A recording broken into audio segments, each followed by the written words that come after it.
Prayer is a skill that really doesn't have many different ways to train it. In fact, I can really think of 3 right now that have been really used on old school. 1 is the most popular, the Gilded Altar, 2 is to bury the bones, and 3 is the Ectofunctus, which is a very good way to train prayer. However, it's a bit slow and many people don't do it. Now, these probably are still the most used ways to train prayer. However, with Zaya, a new way to train prayer came out, and one that I wasn't really aware of until a couple of weeks ago. So these things called Ensouled Heads have come into the game, where basically if you kill a monster, you have a percentage chance to get an Ensouled Head from them. So this only has to do with certain monsters. I will link the Ensouled Head page to the wiki in the description below. For example, dragons have a chance to drop Ensouled Heads. Green dragons have a 1 in 35 chance of dropping one, blue dragons 1 in 50, red dragons 1 in 40, and black dragons 1 in 35. I don't understand the drop rates, but that's what they are. Now, depending on your magic level, you can actually use the Necromancy spellbook to ensoul these heads. You can reanimate them and then get prayer XP for killing them. So what I did was I went to the Grand Exchange and bought 40 Ensouled Abyssal Demon Heads because I wanted to try out this prayer method. In order to train prayer like this, however, you need to have 60% favor in the Archaeus house. The favor is actually very easy to get. You can get this just by going to the library in the Archaeus house or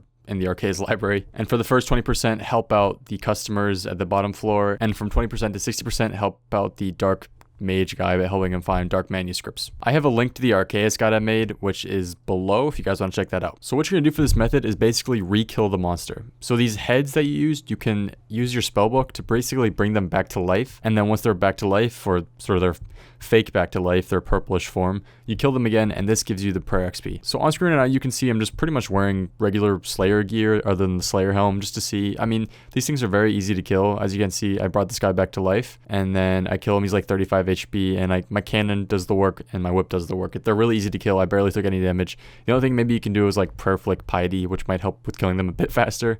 But it's really, they're not that big of a deal. They won't do much damage to you. Again, this might depend on the heads you use. For example, maybe dragons hit harder than the abyssal demons. I'm not really sure, but I was barely getting hit by the second highest necromancy thing, which is the abbey demons. The highest one is the dragons. So it really wasn't that big of a deal. So a couple things came to mind. This is a lot less AFK than Gilded Altar. Gilded Altar used to be you have to use every bone on the altar, but obviously that changed almost a year and a half ago now or so.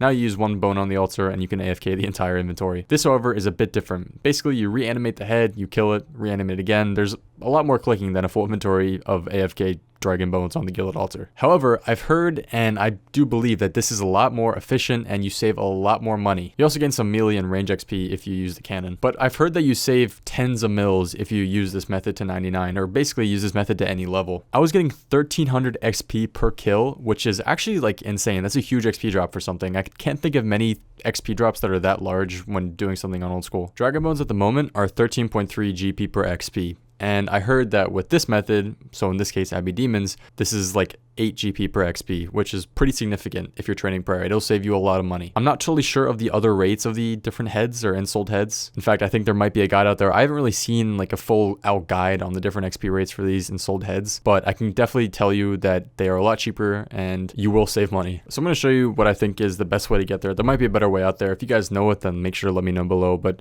basically, this is my last trip here, but I'm still going to show you guys how I get there. So you can start off in the Clan Wars Arena, where you can always go to the free-for-all portal to recharge your prayer and regain health. It's probably the fastest way to do anything when you're doing any sort of PVM or combat.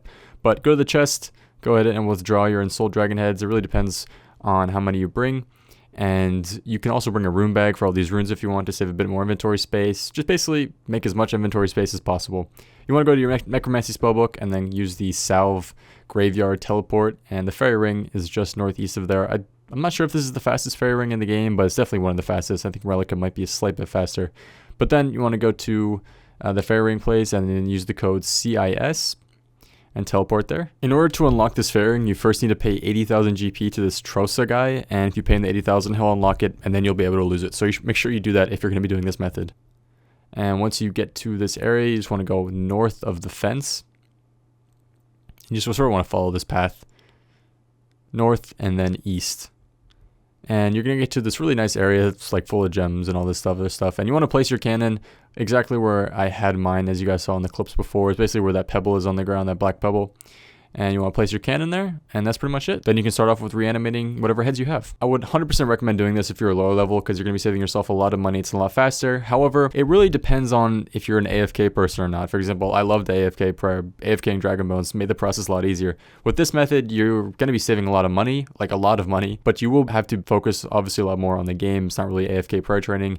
You're going to have to keep killing these things and reanimating them. You know what I mean. XP rates wise, I still think this is great prayer XP. In fact, I heard that doing, I think, Dragon Heads and Abbey Demon Heads is faster than doing inventories of Dragon Bones at a Gilded Altar. I heard that you can get up to 500k prayer XP per hour doing this necromancy method, and I believe Dragon Bones are somewhere like 450k per hour on a Gilded Altar. But again, this really depends on how fast you do this Ensouled Head method. But I think this method really comes down to personal preference. If you don't mind being a bit more active when doing prayer, or if you like being AFK, it really comes down to you. So I'd like to know what you guys think in the comments about this method. Will you be doing this? And if you're already have a high prayer level, have you done this for prayer method? Do you recommend it to other people, or do you not recommend it? I mean, you're saving a lot of money. I'd recommend it in the first place, but it's all about the AFK, you know? Anyways, guys, thank you all for watching. Hope you enjoyed this video. Let me know in the comments what you think of this, and I will see you in a couple days for the next video.